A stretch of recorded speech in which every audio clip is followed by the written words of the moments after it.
Hare Krishna, muy buenos días. Namo Vishnupadaya Krishna Preshaya Bhutale Srimate Bhaktivedanta Swaminiti Namine Namaste Saraswate Deve Gauravani Pracharine Nirvisesa Sunyavadi Pashatya Deshatarine Shayatri Krishna Chaitanya Prabhu Nityananda Tri Abdvaita Gadavdara Rivasadi Gaura Bhaktavrinda Hare Krishna, Krishna Krishna, Hare Hare, Hare Rama, Rama Rama, Hare Hare.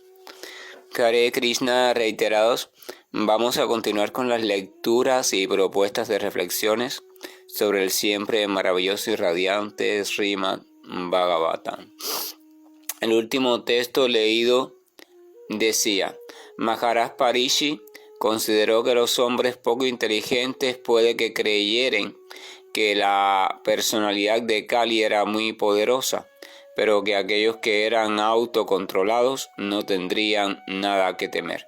El rey era tan poderoso como un tigre y cuidó de las personas tontas y negligentes. Y hacíamos un comentario con respecto al texto, situándonos en la relación evidente que hay entre inteligencia o comportamiento lúcido necesario para el progreso hacia la autorrealización y la capacidad de ser autorregulados. O sea, sin autorregulación no hay posibilidad de avance posible ni hacia la plenitud humana ni hacia la trascendencia, al menos un avance consistente, ni tampoco hay posibilidad de dar crédito de la real inteligencia de alguien. Y al mismo tiempo comentábamos sobre la capacidad que tiene la autorregulación para protegernos frente a los supuestos peligros. Recuerdo ahora una historia de un discípulo que vino a casa de su maestro y le dijo, ¿no?, cuántas cosas estaban viniendo a su mente, cuántas tentaciones, cuántas cuestiones negativas, y que él estaba tratando de resistir frente a ellas. Entonces el maestro le dijo: mira, hazme un favor, sal fuera de la cabaña, coge un poco de viento, y tráeme un poco de viento entre tus manos para acá.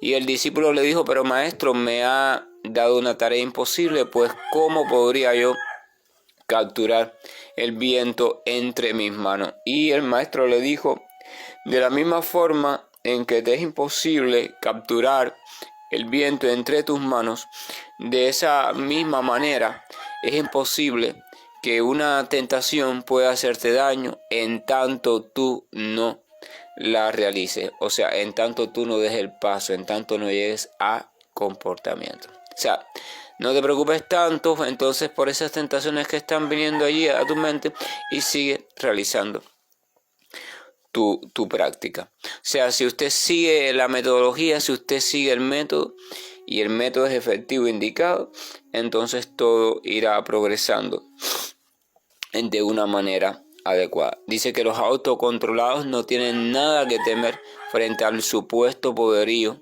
de las influencias o las tendencias que Kali, el espíritu de degradación, genera en los seres humanos y en todas las criaturas en sentido general. El texto número 9 continúa diciendo: oh sabios, tal como me lo pidieron, ya he descrito casi todo lo referente a los relatos acerca del Señor Krishna que tienen relación con la historia del piadoso Maharaj Parishi. O sea, Suta Goswami, el narrador del Srimad Bhagavatam en aquel momento, los sabios le habían preguntado sobre Maharaj Parishi, un gran devoto del Señor y heredero de los Pándavas, que por favor les contara algo de ello. Y Suta Goswami relató todo lo vinculado a Krishna y Maharaj Parishi, todo lo que tenía vínculo entre ellos, cómo el Señor se manifestaba en la vida de Maharaj Parishi desde antes de su propio nacimiento, o sea, desde que Maharaj Parishi estaba en el vientre de su madre. Esto es importante porque Suta Goswami dice: ya he narrado todo lo referente o todo lo que vincula a Maharaj Parishi con Krishna.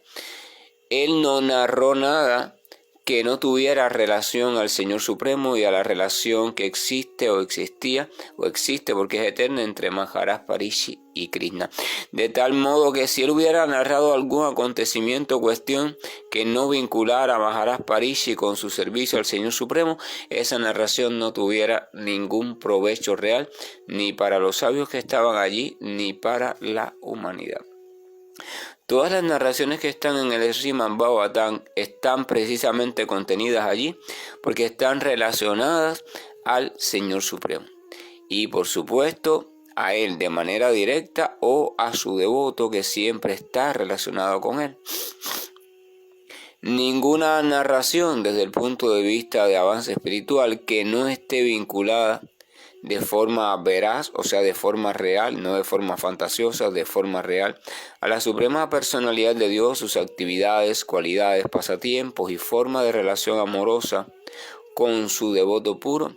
Ninguna relación, ninguna narración, disculpen que no esté vinculado a ello, es de provecho espiritual. Absolutamente ninguna.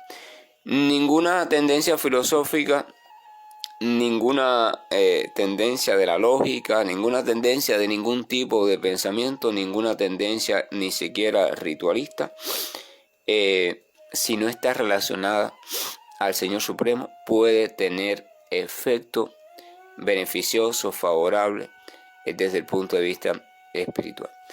El único punto que puede dar ventaja o conceder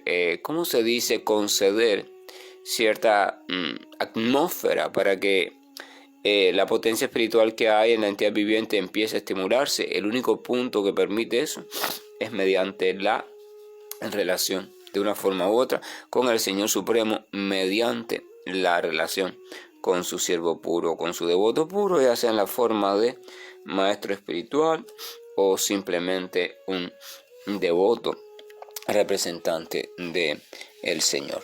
Continúa diciendo: aquellos que están deseosos de alcanzar la total perfección de la vida deben escuchar sumisamente todos los relatos que están relacionados con las trascendentales actividades y cualidades de la personalidad de Dios, quien actúa disculpen, de un modo muy maravilloso. Vuelve el Srimad Bhagavatam, vuelve Sutta Goswami a mencionar una temática que se va a repetir durante todo el Srimad Bhagavatam y que es una conclusión también de los Vedas, y es que aquel que quiera de verdad avanzar hacia la autorrealización, entonces debe como punto de partida comenzar a escuchar sumisamente. Sumisamente significa desde una actitud de entrega, no desde una actitud crítica, no desde una actitud de negación, no de una actitud de ver en qué. Es decir, tiene que hacerlo desde una actitud de discípulo. Es eso a lo que se conoce realmente y básicamente como discípulo. Una actitud de entrega, una actitud de entrega. Ese es el sumisamente. La otra cuestión es que sumisamente es una actitud de entrega voluntaria, no es que está obligado a ello. Ningún discípulo puede funcionar como discípulo ni recibir los beneficios de ser discípulo si se siente obligado, o sea, si está en una posición de estudiante por obligación, porque entonces en ese caso el corazón está predispuesto y la mente tampoco está lista. Claro, adoptar esta posición no garantiza todo, no es que simplemente yo decido entregar, yo decido escuchar, yo decido esto, aquello, no, porque hacer eso sin cerciorarse primeramente de que la fuente a la cual se va a escuchar, la fuente a la cual uno se va a entregar, a la cual uno va a comenzar a brindarle servicio, sea una fuente autorizada, o sea, sea una fuente auténtica, coherente con la enseñanza única. Ese es el primer paso, y ese paso de hecho se está obviando.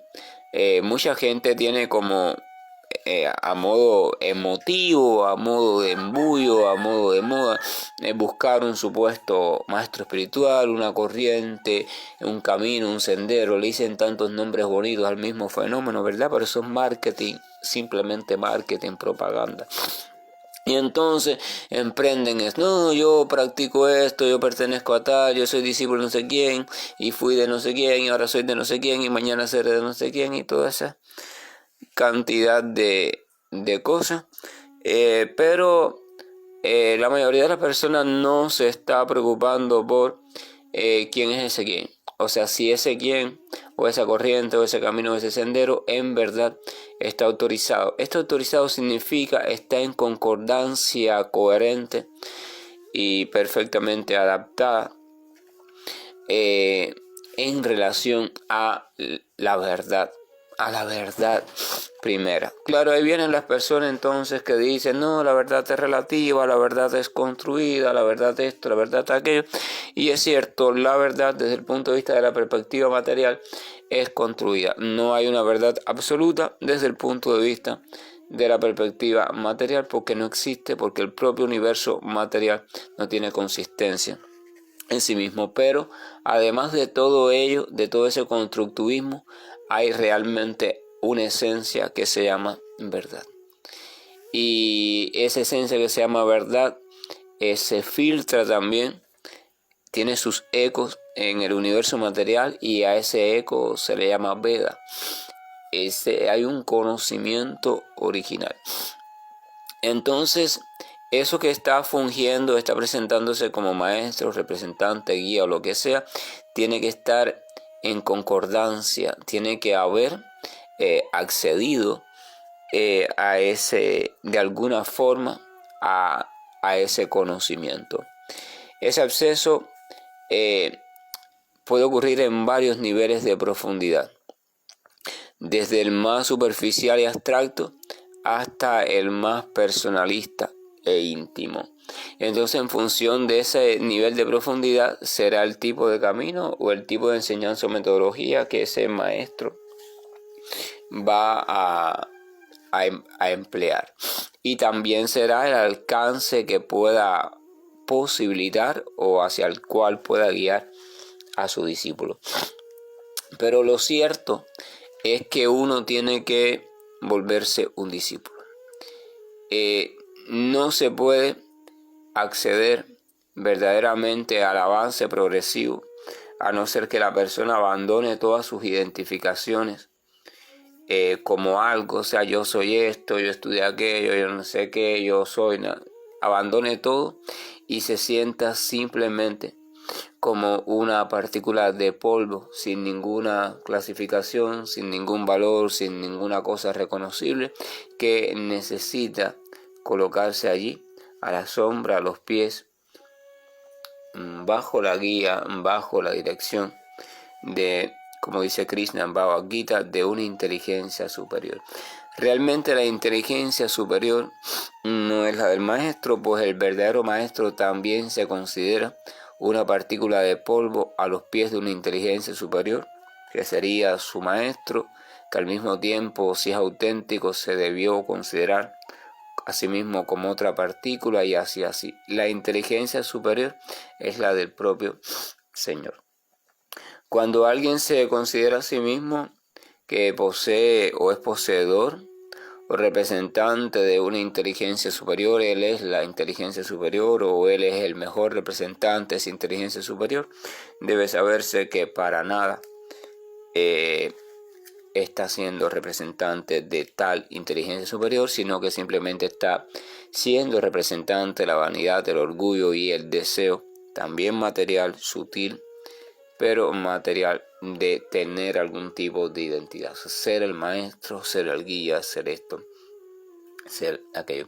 El devoto puro nunca quiere ser maestro porque él es sumamente satisfecho con la posición de siervo, y al tener la posición de siervo no tiene tal cosa como mi deseo o mi voluntad, sino que amorosamente ha colocado su capacidad limitada de desear y de tener voluntad, la ha colocado en manos de su objeto de amor, y está diciendo: dime Hazme saber, por favor, cuál es tu deseo, hazme saber, por favor, cuál es tu voluntad y capacítame para ver en tanto en cómo yo puedo participar de ella.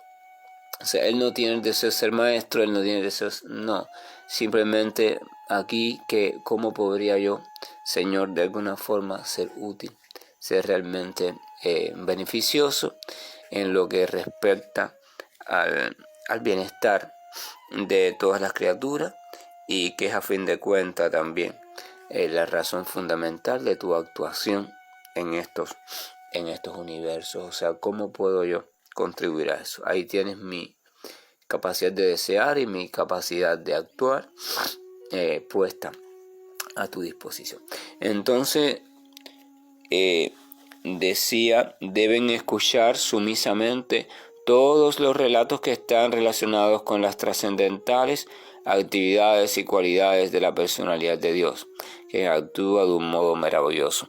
Aquí hay un término importante que es un proverbio, todos, un proverbio de cantidad, o sea, todos. Cuando habla de todos, habla de todos, no se resume a un parámetro específico, una cultura específica.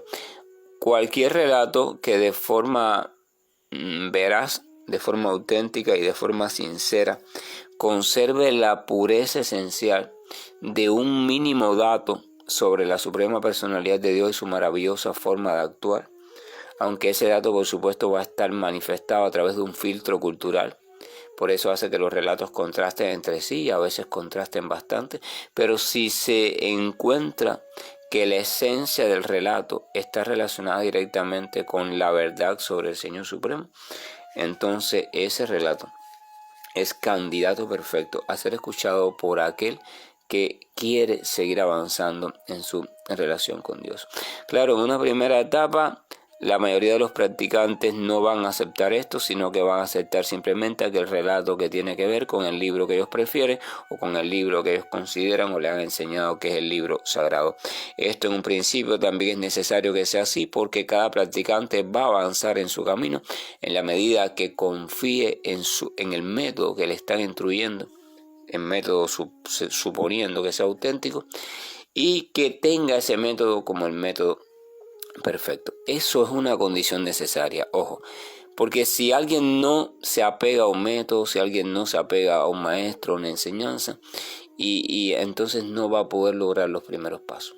Por eso es necesario que la persona desarrolle fe en algo, en alguien, que después en el transcurso, en la madurez de esa fe, la adquisición de conocimiento, etcétera, etcétera, comienza a darse cuenta de la presencia del Señor en otros relatos, en otras cuestiones.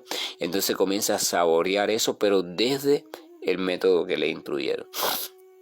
Y así es como va funcionando. Entonces en ese momento llega a saborear más, porque ya no está circunscrito a una única flor, sino que allí donde quiera que se avisora el Señor, entonces Él toma algo de esa dulzura. Y lo que hace eso es aumentar cada vez más su fe en Dios, porque dice, oh, qué maravilloso es ese Señor en el cual yo confío y al cual yo estoy intentando acercarme de forma sumisa y amorosa, que mira de cuántas maneras se ha mostrado, de cuántas maneras, mira. Entonces cada vez que le encuentra un detallito que habla del Señor en tal cultura, ¿no? El Señor hizo esto y con el nombre de tal cosa y maravillosamente creó esto. No importa la parte de ficción o menos ficción. Lo importante es que el corazón de la narración sea un hecho relacionado realmente con el Señor. Entonces Él se deleita. Es como un niño. Para un niño en un principio su papá es su papá y ya. Pero en la medida que él crece se da cuenta que su papá, además de eso, tiene amigos, su papá tiene un trabajo, su papá tiene esto, y entonces él va descubriendo cada vez más facetas de su papá. Y entonces se deleita cada vez más con la riqueza de facetas, porque ya no solo disfruta de algo ahí a quien le llama papá, que lo protege, lo cuida y le trae un caramelo. No. Ahora también disfruta cuando su papá está en el trabajo y él dice con orgullo, mi papá es trabajador de una siembra, o mi papá es ingeniero, o mi papá es soldado, él hace los cuentos de su padre. Pero también disfruta cuando su papá está en casa, o disfruta cuando su papá se pone a la altura de él como si fuera un niño y juega con él. O sea, mientras más facetas él va descubriendo de su padre, entonces más puede disfrutar de su padre. Lo mismo pasa con los grandes Vaishnavas o las grandes personalidades que se encuentran en un plano de total entrega amorosa hacia la personalidad de Dios. O sea, ellos se deleitan con toda nueva faceta que se le descubre y que le da información sobre su amoroso Señor. Entonces ellos pueden disfrutar mucho más que aquel que simplemente se queda casado y se queda enrejado en una sola faceta. No obstante, esto es un proceso. No se puede ir de pronto a la comprensión de la variedad de facetas del Señor si uno no está listo. Hay que seguir el proceso tal y como es. Hay que seguir, y eso se llama ser discípulo. Que la gracia y el amor de nuestro amoroso Señor nos haga transitar un camino progresivo que sea natural, que por sí mismo vaya evolucionando de etapa en etapa, pero que en ese camino podamos tener la certeza y también la inteligencia para comprender que la guía es necesaria. Es imprescindible la guía, porque de lo contrario nos vamos a extraviar, aunque podamos creer que por nosotros mismos nos estamos bien guiando.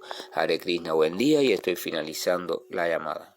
Krishna Krishna Krishna Shri Krishna Govind Hare Murari Janat Narayan Vasudeva Shri Krishna Govind Hare Murari Janat Narayan Vasudeva Shri Krishna